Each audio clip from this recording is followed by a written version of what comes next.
Bienvenue dans la causerie et pour l'animer, nous avons sur ce plateau Eli Adjeran, il est journaliste ici à E-Télé. Bonjour Eli. Bonjour Lali, bonjour chez téléspectateurs. Juste à côté de vous, nous avons Latifou Boni, journaliste également ici à E-Télé. Bonjour Latifou. Oh Lali, le duo, bonjour. Bonjour à chacun. Bonjour Vous à avez tous. toujours ce punch sportif. Bonjour Latifou et Eli aussi. Il répond toujours à nos invitations. C'est le directeur de publication Le Gongonneur, Mathias Sossou. Bonjour.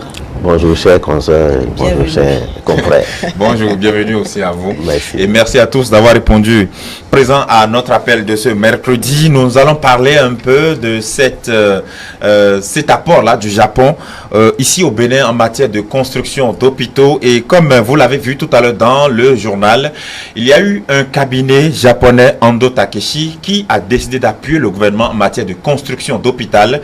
Nous allons suivre de nouveau cet élément. C'est à l'occasion d'une cérémonie officielle, bien sûr. C'est une réalisation de Émeric Okupeli qui était sur place. Cette signature de contrat entre le ministre de la Santé et le représentant du cabinet japonais architecte Ando Takeshi intervient quelques jours seulement après la clôture de la conférence internationale du Japon sur le développement de l'Afrique. C'est une suite du projet de construction et d'équipement de l'hôpital de zone d'Alada dans le département de l'Atlantique financé par la République japonaise. Je ne peux que saluer et encourager ce nouveau partenariat entre la société japonaise et le ministère de la Santé, qui ne figure plus dans une assistance traditionnelle, mais qui est un autre fruit des efforts inlassables et de la réalisation remarquable de l'architecte. Tout en remerciant de la confiance placée sur l'architecte de notre pays, je voudrais aussi rassurer Son Excellence, Monsieur le ministre de la Santé, de notre disponibilité. Notre ambassade a accompagné le cabinet architecte Ando Takeshi afin que la mission que vous lui confiez soit exécutée de manière exemplaire. Le projet vise non seulement à renforcer le système de mise en œuvre des services de soins par zone sanitaire, mais aussi à offrir des services uniformes entre les zones afin d'encourager l'amélioration des services de santé. Le cabinet architecte Ando Takeshi est réputé pour la qualité de son expertise qui force l'admiration du ministre de la Santé. Je suis rassuré que le cabinet architecte Ando Takeshi saura une fois encore accompagner le gouvernement béninois à travers la réalisation des projets de construction de l'hôpital de zone Adjara à Frankou à Kromisrete, de l'hôpital de référence de Ouida et de l'extension de l'hôpital de zone d'Alada Tofoze. Ces projets cadrent avec la vision du gouvernement béninois de doter le secteur de la santé d'hôpitaux modernes aux standards internationaux en vue de répondre efficacement aux besoins de santé de nos populations. Monsieur l'ambassadeur, je voudrais vous réitérer les remerciements du gouvernement béninois pour toutes les actions que vous menez dans le cadre du développement de la coopération entre nos deux pays. À travers cette signature, la dynamique induite par le gouvernement à travers son programme d'action dans le secteur de la santé prend véritablement son envol.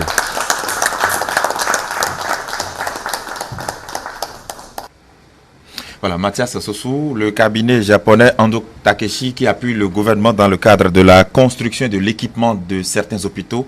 Quelle analyse vous en faites?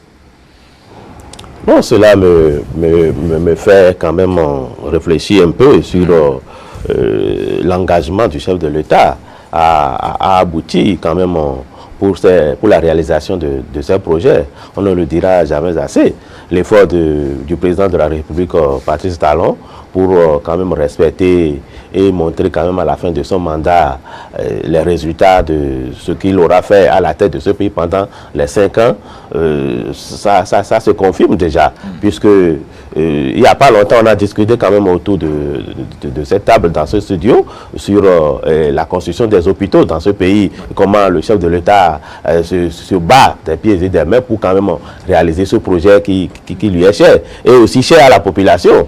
La signature vient de nous confirmer quand même ce qui se fait et se prépare dans l'ombre à ce niveau.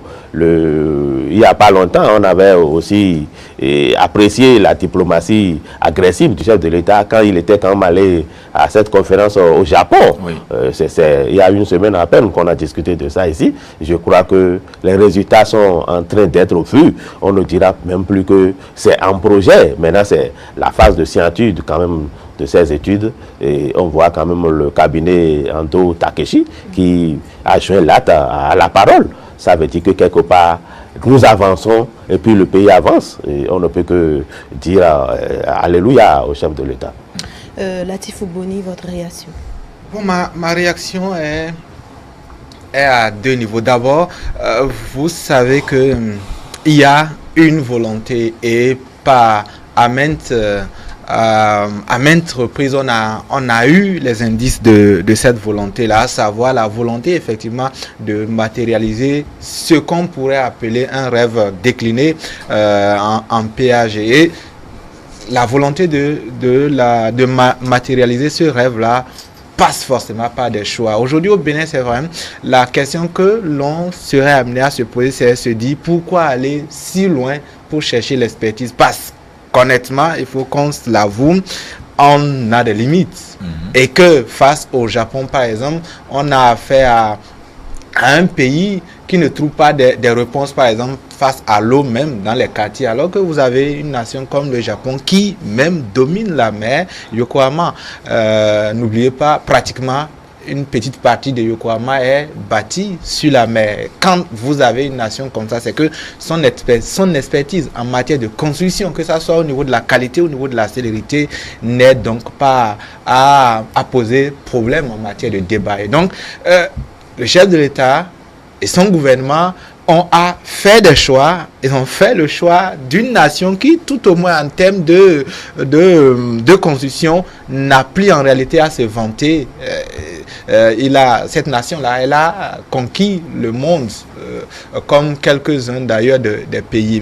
Et alors donc, au niveau donc de ce choix-là, ça s'explique la qualité, la célérité, mais surtout, il y a un autre volet, c'est que dans le monde, au-delà de la construction, en termes d'infrastructures sanitaires, le Japon s'est imposé à exporter son management. Après la construction, en réalité, il s'impose à deux niveaux, le modèle de construction des infrastructures sanitaires, mais surtout le management. Ils ont quelque chose que les gens appellent le Kaizen. C'est un modèle qui a fait école partout en Europe et donc partout dans le monde. Donc je pense que le gouvernement, en choisissant le Japon, c'est où il va, c'est au-delà des bâtisses, mais après aussi comment gérer les infrastructures sanitaires. On a appuyé du modèle japonais qui est connu, le Kaizen. Elia Djiran, on note encore par là, une fois encore, que le Japon demeure un partenaire privilégié du Bénin. Effectivement, vous savez, c'est la démarche même du gouvernement dans le choix de ce cabinet. Parce que figurez-vous, ils n'ont pas confié à ce cabinet tous les chantiers à la fois. Comme par le passé, on aurait pu dire, c'est déjà un pays partenaire, ils interviennent dans tel secteur, on leur confie tous les marchés et le délai contractuel n'est pas respecté. Quitte à eux maintenant de distribuer ces larges chantiers-là à d'autres entreprises partenaires pour essayer donc de pouvoir gagner le marché. Donc je crois que cette dynamique d'action est bien accentuée. Figurez-vous, le gouvernement a d'abord attendu qu'une action soit faite. Et le cabinet a fini donc de construire l'hôpital d'Al-Lada. On a déjà vu les œuvres, on a pu apprécier la technicité apportée, a pu donc convaincre le gouvernement. Et le gouvernement s'est dit donc, alors pourquoi ne pas renouveler maintenant la confiance? C'est dans cette dynamique que le gouvernement a bien voulu donc confier à nouveau à ce cabinet-là l'extension donc de cet hôpital d'Al-Lada et la construction de nouveaux équipements. Et figurez-vous, moi je me dis aujourd'hui que c'est en réponse même au mot très fort employé par le président Patrice Talon à la TICAD, parce qu'il dit déjà que nous voulons désormais des gens, nous voulons des techniciens, des gens qui pourront opérer dans nos hôpitaux. Ça voudrait dire qu'on ne peut pas à chaque fois exporter ou peut-être amener les gens à se faire former à l'extérieur. Il faut rapprocher la technique auprès donc de la population. Et c'est dans cette dynamique. Je crois qu'on ne peut pas construire ces hôpitaux et maintenant faire importer maintenant d'autres médecins venus de l'extérieur. Ça veut dire qu'il y aura une formation locale et on aura donc une main-d'œuvre adéquate. Et déjà, en perspective, la qualité donc des infrastructures qui sont donc envisagées pour être mises en place sont d'une importance très capitale. Et les zones identifiées aussi répondent bien évidemment. Ça voudrait dire qu'il y a une étude de préfaisabilité, de faisabilité, et je crois que c'est déjà un bon partenariat gagnant-gagnant, aussi bien entre le Japon et le Bénin. Ça montre à peu près que la diplomatie entre le Bénin et le Japon avance correctement et le Bénin pourra donc gagner de la technicité donc du Japon. Très bien. Mathias Assousou, on sait qu'en matière d'équipement des hôpitaux, en matière de construction d'hôpital, ce sont des questions qui touchent la vie directement des populations à la base. Encore du social, non? Le social, c'est le cheval de bataille du chef de l'État. Déjà, depuis son arrivée à la tête de ce pays, on voit déjà ce qu'il fait à l'endroit de la population. Et le social, c'est partout dans toutes ces actions, parce que aujourd'hui, on ne peut plus le nier.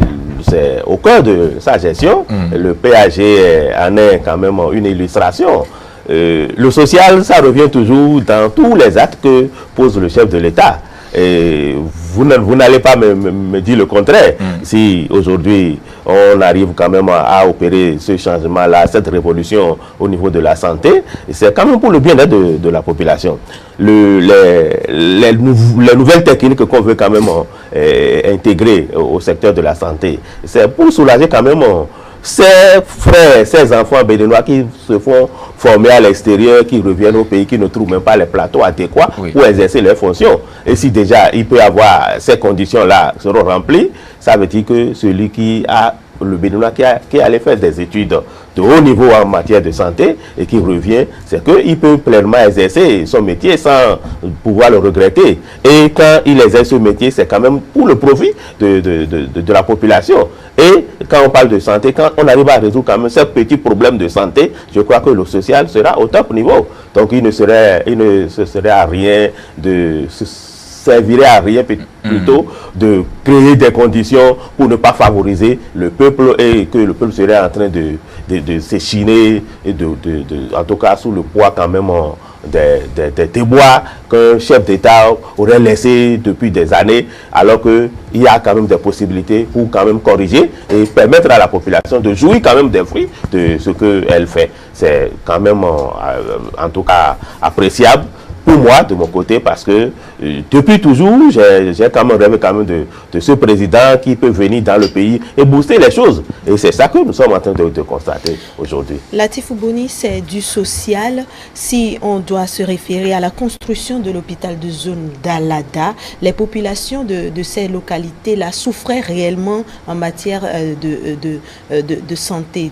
Maintenant, le fait que le gouvernement continue ce partenariat avec le Japon est une preuve que le gouvernement se soucie de la bonne santé de sa population. Oui, bon, à la zone d'Alada, comme plusieurs autres zones, on a un besoin évident de réaction étatique en matière de capacité de prise en charge. Et ça, c'est quelque chose d'avéré.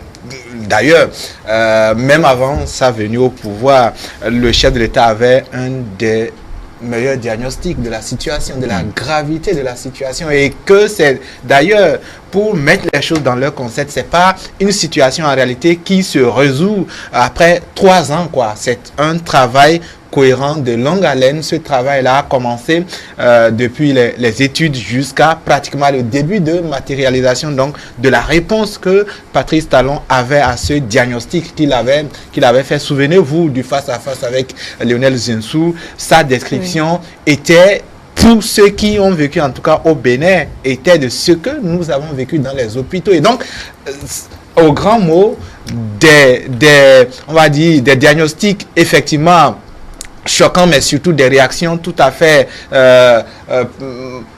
choquantes aussi. J'ai envie de dire, il y a eu des choses dites dans le changement en termes de management, mais vous savez qu'à certains niveaux, il y a des infrastructures. Quand vous prenez certaines villes, il y a des infrastructures, mais déjà, il fallait bien gérer. Mais plusieurs zones restent plusieurs zones donc restent demandeuses d'infrastructures. Elles sont nombreuses ces zones-là. Oui, le gouvernement devrait réagir et en réalisant, comme nous l'avons dit, il fait des choix. Alors, ceci dit, le mot social, la réaction sociale de l'État au Bénin, dans son contenu est galvaudée pour ne pas tomber dans la lecture basse que plusieurs font des questions sociales d'un État. Moi, je dirais même qu'on peut oublier le thème social. Dans un État comme le Bénin, les gens ne sont pas des commandeurs. Les gens n'attendent pas en fait des cadeaux. Les gens se battent. Allez dans les feux, vous ne verrez pas, c'est souvent pas les Béninois qui commandent en réalité. Vous verrez, si vous faites attention, qu'il y a peut-être quelques Béninois, mais la majeure partie des gens qui commandent viennent d'ailleurs, de la sous-région. Et donc, les Béninois se battent, les Béninois sont travailleurs. Parfois même, face aux petits jobs de commerce et autres, qui sont bien lucratifs, les Béninois choisissent la roue, ce qui est dur. Les Béninois sont des combattants. Ce qu'ils veulent, c'est que l'État fasse ce qu'il a à faire. Et l'État a une responsabilité, c'est notamment de faire là où les Béninois doivent se soigner. Si c'est ça vous appelez social, oui, le régime en place, le président Talon est champion parce que, bien évidemment, les écoles, ça se construit. Et aux écoles aussi, on propose notamment des mets pour enfants. Si c'est ça vous appelez social, oui, n'allez pas chercher un champion ailleurs. Effectivement, au niveau de la chaîne, au niveau donc de notre, on va dire, de la santé, effectivement, depuis le début, pratiquement à intervalle de temps régulier, effectivement, on amène toujours des réponses, que ce soit au niveau des crises, quand il y a des épidémies et autres, il y a des réponses qui vous surprennent. Si c'est ça du social, oui, mais pas l'autre tel que nous l'avons toujours interprété. Comme je le dis, le Béninois n'est pas commandeur, il est battant, c'est un dur battant. Ce qu'il attend de l'État, c'est juste qu'il fasse ce qu'il a à faire, qu'il donne des réponses que l'individu ne peut pas donner. Le président Patrice Talon donne des réponses que les individus ne sont pas appelés à donner. Mais parlant justement de réponses, on sait qu'au-delà du Alada, par exemple, ce cabinet japonais va aider aussi le gouvernement à construire des hôpitaux à Tofo, à Zé, et aussi certainement dans d'autres communes au fur et à mesure que le programme évoluera. Elia Djeran, toujours des réponses certainement pour les populations, mais quelle est la portée à long terme aussi?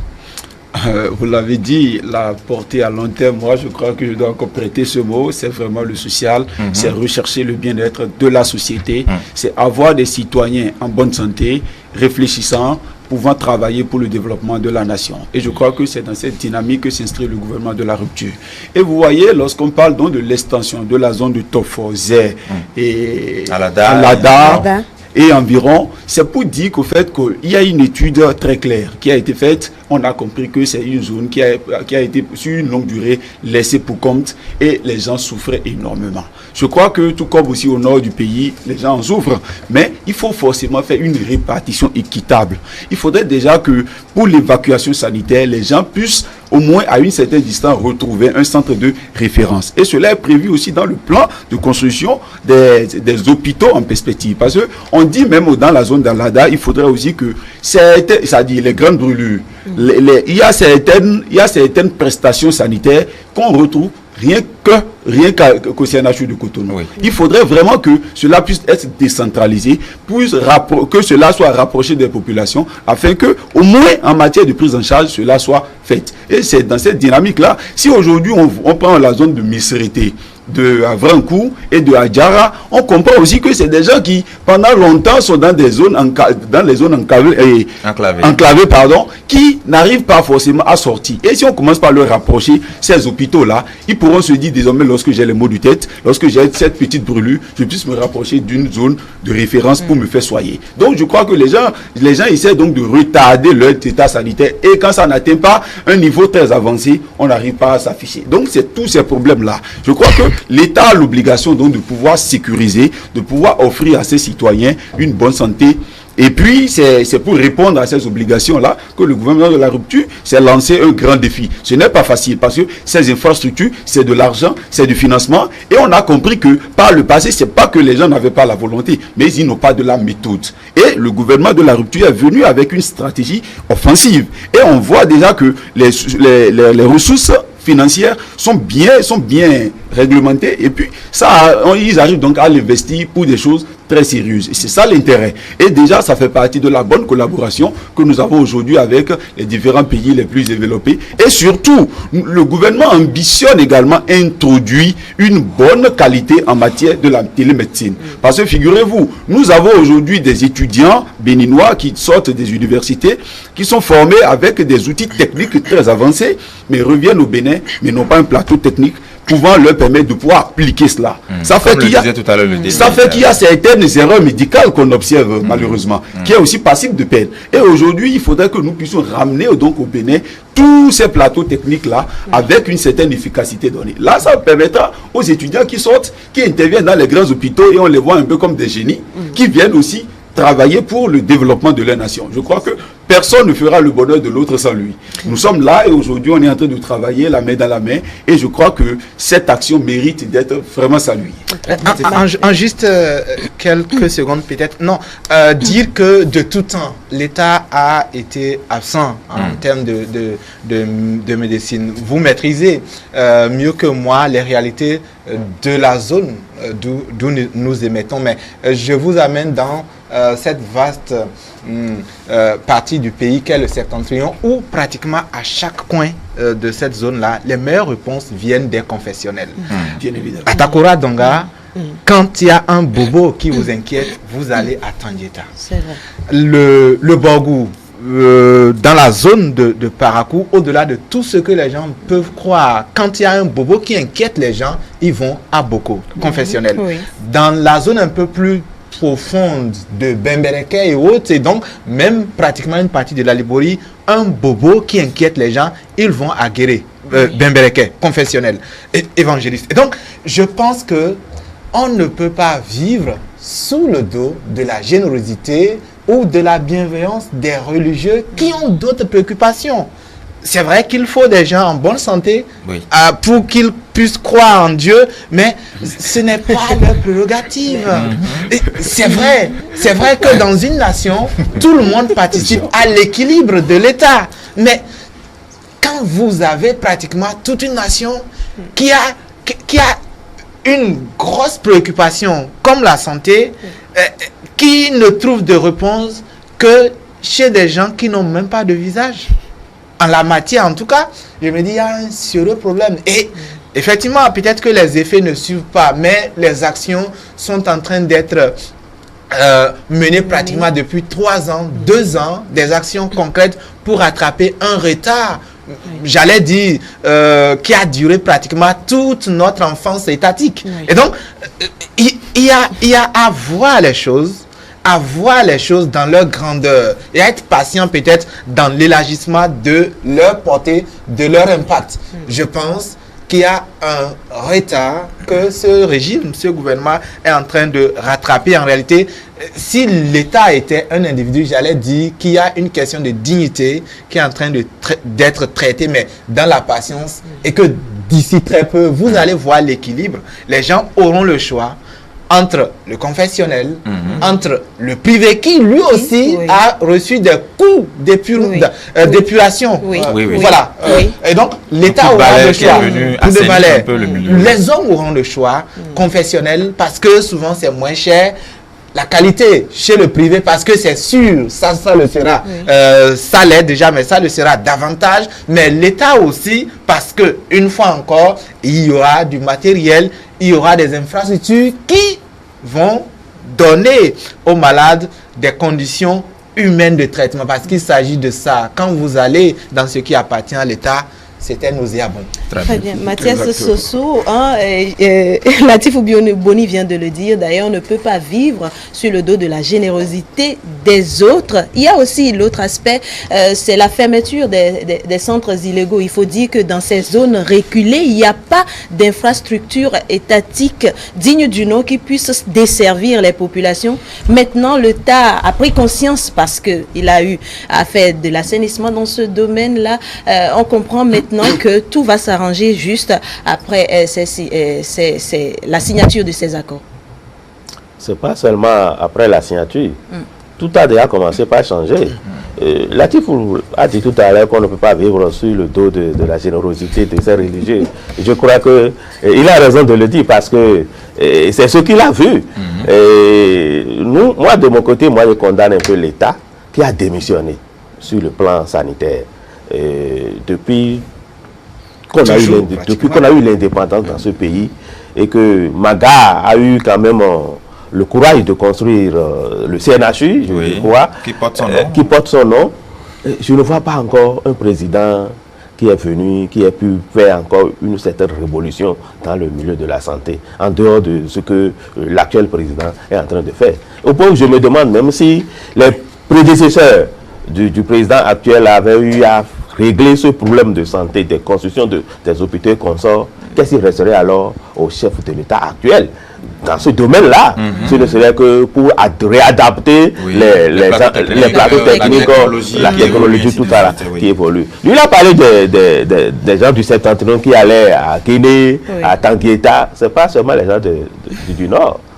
Il y a aussi des gens d'ici, du Sud, du Mono, du Koufo, de l'Atlantique et qui vont jusqu'à Tanguieta pour se faire soigner parce que quand ils entendent ces noms-là, c'est déjà un coin quand même de soulagement pour ces malades-là et ils cherchent à aller se faire soigner là-bas. Alors que ici, quand tu viens, en tout cas, il n'y a rien d'encourageant qui vous amène à aller faire dans ces hôpitaux publics-là. Mais maintenant, je suis en train de constater, et c'est avec bonheur que le président actuel est en train d'opérer cette révolution dans ce domaine-là. On en parlait de la fermeture des cliniques et consorts, mais ça ne suffit pas. Il faut enfermer davantage. Parce que ceux qui se font... Oui, c'est vrai, parce que ceux qui se font dans ces cliniques, c'est des commerçants. Ils ne sont pas comme des religieux qui ont d'abord le social en tête. C'est des commerçants. Donc, ils sont venus pour se faire de l'argent et après soigner les populations. Alors que l'État, la priorité, ce n'est pas le bénéfice. C'est quand même le social. Comme lui, il n'aime pas le dire, moi j'aime beaucoup plus ce mot-là. Oui, parce que quand on parle du social, ce n'est pas nécessairement donner de l'argent aux bonnes femmes dans les marchés qui est social chez moi. On est d'accord alors. Oui. Donc, déjà ces actes-là nous montrent que s'il y avait des anciens qui ont pu évoluer dans ça, on serait à un niveau aujourd'hui où nous allons tutoyer quand même le sommet au niveau sur le plan sanitaire. C'est quand même en tout cas appréciable, je continue de le dire. Le chef de l'État a fait une bonne option dans son programme. Vous savez, c'est quelqu'un, je le dis tout souvent, c'est quelqu'un qui est resté dans l'ombre de tous les gouvernants de ce pays. Il a vu comment chacun faisait. Lui-même, il brûlait d'envie quand même de faire, si c'est lui qui était là. Bon, aujourd'hui, la chance lui a permis d'être là. Il a le devoir de faire ce qu'il pense, être bien pour ce pays, pour que demain, on le porte comme il a même prévu à la fin de son mandat, comme quelqu'un qui est quand même... qui a eu à opérer un changement qualitatif et quantitatif au niveau de ce pays. C'est vrai qu'en marge de tout ce que vous dites, et certainement pour apporter ces genres de réponses, le chef de l'État a décliné clairement son ambition au plan sanitaire, c'est d'ailleurs d'en arriver à construire un grand hôpital de référence ici au Bénin, qui soit capable de soigner des autorités, même le chef de l'État, donc par ricochet, d'interdire les évacuations sanitaires au plan de l'État, et si c'est des privés, libre à eux. En tout cas, c'est ce que Patrice Talon disait. Justement, il y a tous ces projets-là qui fondent encore davantage les espoirs et qui les grandit, non, Latif Boni, avant d'en arriver à vous. Non, tout à fait. Vous savez, il y a... Quand vous regardez de façon globale, pratiquement c'est chaque secteur, mais là, on est obligé de parler de la santé. Oui, vous sentez effectivement qu'il y a un plan global, mais tout le monde l'a eu, hein, un plan global, mais c'est l'entrée, c'est la fenêtre qu'on choisit d'entrer dans les plans globaux qui, par le passé, ces fenêtres-là n'avaient pas été bien choisies. Et quand on finit aussi de rentrer dans les plans globaux, le plus souvent, par le passé, on s'embrouille dans la démarche. Et là, la différence, c'est bien ça. C'est bien, comme je l'avais déjà rappelé, quelqu'un qui fait son diagnostic, qui dit, bon, voilà la route, mais dans la démarche, dans la façon dont la route s'aborde, il y a une certaine logique. Effectivement, aujourd'hui, vous n'allez pas être béninois, dirigeant béninois, et venir dire, ma priorité, celle par laquelle je commence, c'est construire un hôpital de référence. Combien de béninois ont, même quand ils en ont les moyens, décident d'aller à l'extérieur? C'est pas béninois, c'est juste une classe donnée. Lui-même en a fait la description. Oui. Il y a des gens qui en réalité décident le plus souvent de se faire évacuer parce qu'ils savent que c'est l'État. En réalité, si c'est leur avoir, ils vont à 2 reprises réfléchir, à 3 reprises avant de peut-être prendre la décision. Donc, je pense effectivement que il y a ce projet-là, hôpital de référence, pour capter notamment ces devises-là que nous gaspillons en allant ailleurs nous soigner, mais surtout aussi pour donner des réponses à la sous-région. Imaginez le grand Nigeria, où, qui entend, où les gens sont riches, où les gens, effectivement, parfois ont les moyens de faire tout ce qu'ils veulent. En tant que vous avez des réponses à tout en matière de santé, c'est un gros marché. Et c'est quelque chose de prévu. Mais avant, il faut des petites réponses à ces nombreuses préoccupations des Béninois, en fait, qui n'ont pas besoin de traiter du cancer. Ils ont juste besoin d'avoir des réponses au palu qui ravagent. Et ça, je pense que l'État a commencé par ça, le régime a commencé par ça, en arrivant à ce projet-là, qui est un projet phare, qui va parachever en fait l'œuvre, mais gigantesque, mais on va dire méthodique, qui est entamée. Ça sera un parachèvement qui va rétablir notre dignité en matière de gestion de la santé, c'est prévu. Mais avant de laisser peut-être la parole à Elie, à ne pas oublier ces partenariats-là, ces coopérations-là sur lesquelles ce régime, on va dire, insiste, parce que ce sont des partenariats silencieux. Ce sont des coopérations silencieuses mais fructueuses. Prenez la route d'ici à Azover, ou si vous voulez d'ici à Malanville, faites attention à ces écoles qui sont aux abords de la voie. Vous verrez du blanc avec le plus souvent du rouge. Faites attention. On écrit souvent pas grand chose, mais faites attention à ce drapeau-là. Mais au niveau des hôpitaux aussi, le plus souvent, faites attention. Vous verrez la même chose. Il y a des partenariats sans bruit politique ni blocage et autres qui nous font du bien. Le chef d'État l'a compris, il insiste sur ça. Le Japon en fait partie. Je pense qu'il faut saluer ceux qui savent voir les amitiés qui sont rentables et qui les encouragent et qui les nourrissent. Il faut les saluer. Justement, l'autre volet que moi je voudrais peut-être rappeler, c'est la volonté du gouvernement à rassurer les citoyens que désormais, même pour leur santé, ils n'ont pas besoin d'opter pour les cliniques privées. Il faudrait que même dans les centres, dans les centres de santé publique, il y ait aussi ces mêmes prestations avec des hommes de qualité. C'est de ça aussi que parlait la que le choix ne soit plus véritablement discutable. Que déjà les citoyens comprennent que là, le gouvernement leur a tout prévu et dans son rôle de leur garantir une bonne santé, et c'est à eux maintenant de faire le déplacement. Et là, on ne peut pas l'occulter à travers le projet Arche qui est déjà mis en exécution et qui est déjà dans sa phase expérimentale. C'est déjà là ce qu'on recherche, c'est déjà là le vrai développement, c'est déjà là le vrai début du développement. Je crois qu'il faut déjà saluer cette action noble du gouvernement qui souhaite déjà doter de toutes les communes, en tout cas du moins certaines communes phares, donc des hôpitaux de référence pour pouvoir donc assainir le secteur sanitaire au Bénin. Très bien. Je reste avec vous, Elie Adjeran, avec le deuxième sujet. Nous partons dans le département du Plateau, plus précisément dans la commune de Pobin, où le vendredi dernier, une délégation interministérielle qui est composée du directeur général adjoint de l'Agence nationale du domaine et du foncier, du maire de Pobin, du préfet du Plateau, qui sont cette délégation-là qui est donc allée échanger avec les propriétaires terriens dont on a pris les terres pour construire la cimenterie d'Onigbolo il y a 40 ans. Le gouvernement actuel, à travers cette commission interministérielle, est allé sur le terrain pour leur dire désormais on va vous dédommager à hauteur de 500 millions au total. En tout cas, compte tenu de leur nombre, je ne sais pas combien chacun va gagner, mais voilà le montant que le gouvernement entend décaisser, 500 millions de nos francs CFA. Comment est-ce que vous concevez cela? Ça dit, si j'étais peut-être un spiritualiste, oui, j'allais chercher à comprendre le signe peut-être du président Patrice Talon. Non, vous savez, non, écoutez, vous savez pourquoi. Tu veux Rémi? Non, vous savez pourquoi. C'est oui, le président Patrice Talon touche les dossiers difficiles. C'est-à-dire, depuis son arrivée à la tête du Bénin, les dossiers qui sont déjà, c'est-à-dire quasiment difficiles, insurmontables, il a déjà touché. Il a apporté une réponse c'est-à-dire à l'unification de l'église protestante. Oui. Une situation qui datait de plusieurs années. Oui. Figurez-vous, on dit 40 ans. Oui. On a dit 40 ans. Et personne n'a pu toucher. Et en si peu de temps, une réponse. Et toute la population a applaudi cette décision. Ça dit aisément, c'est le dialogue. Il a le sens de la communication. Et c'est ça.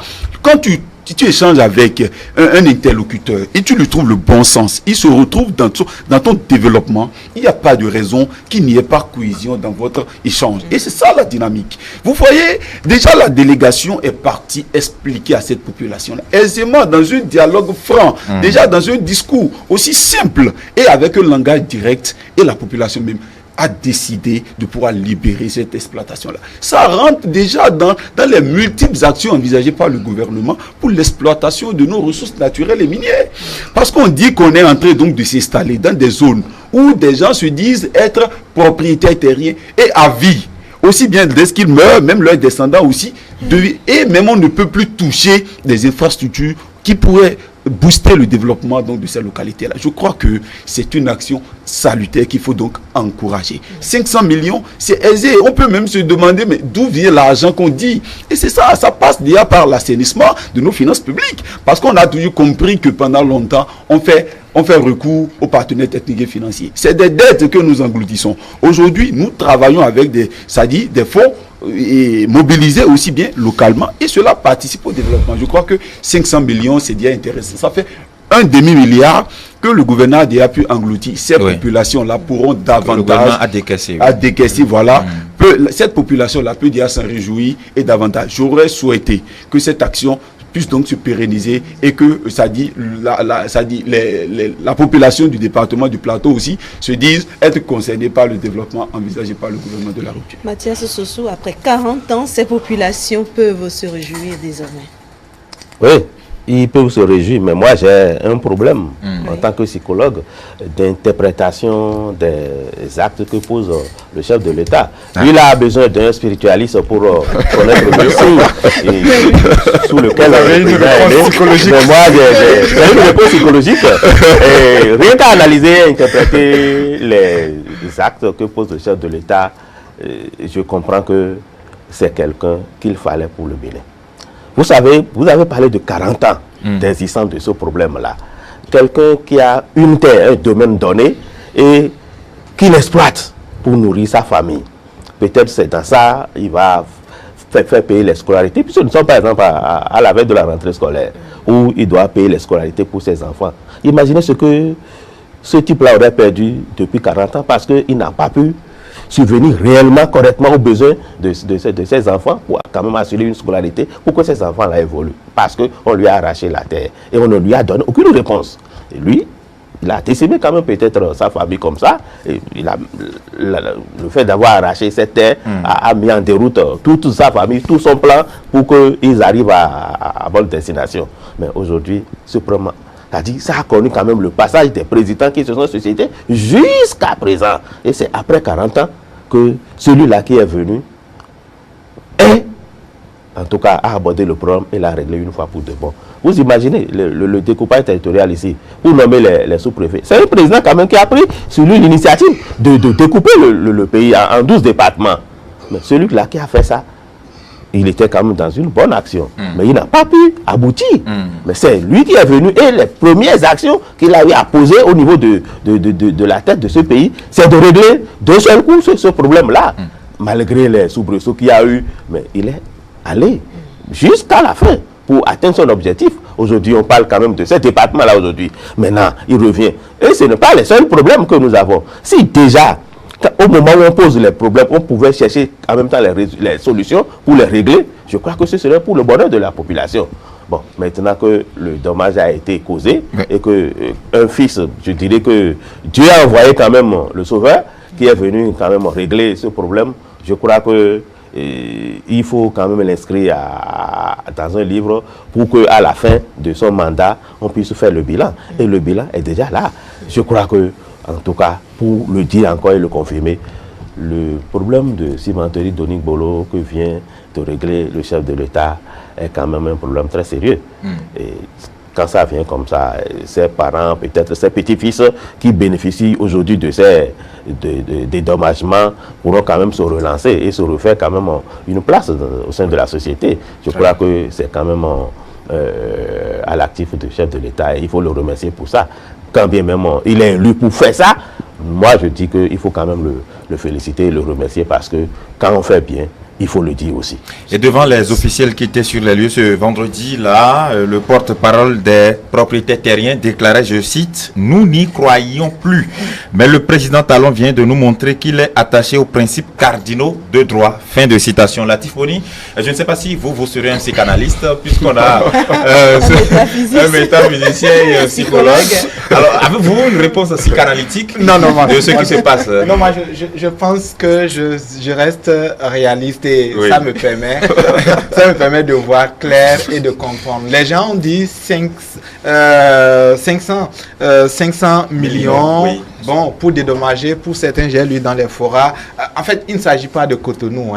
Il ne s'agit pas d'une zone urbaine. Il s'agit d'une affaire de 40 ans. J'imagine ce sont des domaines, des champs qui ont été notamment engloutis. Donc, ce n'est pas forcément, on va dire 1000 personnes quand c'est des champs. Et donc, il faut mettre les choses dans leur contexte. On a très peu de propriétaires. Nous sommes dans une zone où les gens n'ont pas, depuis 40 ans, appris à tricher, remplir les listes. Et donc, le problème ne devait pas se poser. Les gens auront de quoi vraiment être satisfaits du dédommagement. Donc, j'aimerais qu'on reste réaliste et donc qu'on mette les choses dans leur contexte. Parce que quand on a dit dédommager, les gens se sont dit, bon, c'est comme à l'aéroport de Glodjigbe, quoi. Oui. Où les listes, voilà. Sont interminables. Où, voilà, ça se remanie. Et puis, c'est 1000 personnes à la fois pour juste une petite portion de terre. Ici, il y a 40 ans que la chose s'est passée. Et puis, ce n'est pas une zone, on va dire, c'est pas à l'intérieur de la ville. Donc, ce sont des champs. Quand c'est des champs, voilà, nous avons une agriculture, comment dire, extensive. Et puis, ce sont les propriétaires terriens, même pour les agriculteurs, ne sont pas 1000 pour une ville. À cette époque-là, une seule personne peut avoir plusieurs hectares. Bien évidemment. Et donc, il peut s'agir juste d'une famille et de ses dérivés, quoi, si vous voulez. Donc, en fait, le problème ne devait pas se poser. Les gens sont satisfaits. C'est pourquoi vous avez cité l'un des porte-paroles. Non, je pense que rentrer dans le contexte, on peut comprendre que 500 millions, c'est énorme. Et d'ailleurs, même si ce n'était pas énorme, quand on ne croyait pas, quand ce dossier-là était classé parce que compliqué, et que d'ailleurs, on ne tenait pas rigueur au chef de l'État de revenir forcément sur quelque chose que au moins 2, 3, 4 présidents ont mis de côté. Donc, je pense que il est effectivement, ça paraît anecdotique, mais il est effectivement à reconnaître, on va dire, le savoir en réalité gérer ces questions-là difficiles. Ces questions d'où parfois, desquelles parfois on n'espère plus des réponses. Le savoir les gérer, les décanter du chef de l'État est quand même remarquable. Et effectivement, je ne veux pas dire que c'est un homme de crise, mais je veux dire que c'est un homme de dossiers difficiles. Et il se fait que, par analogie, ne serait-ce que analogie dans le palais, le développement est une question difficile. Et donc, on peut espérer en très bien.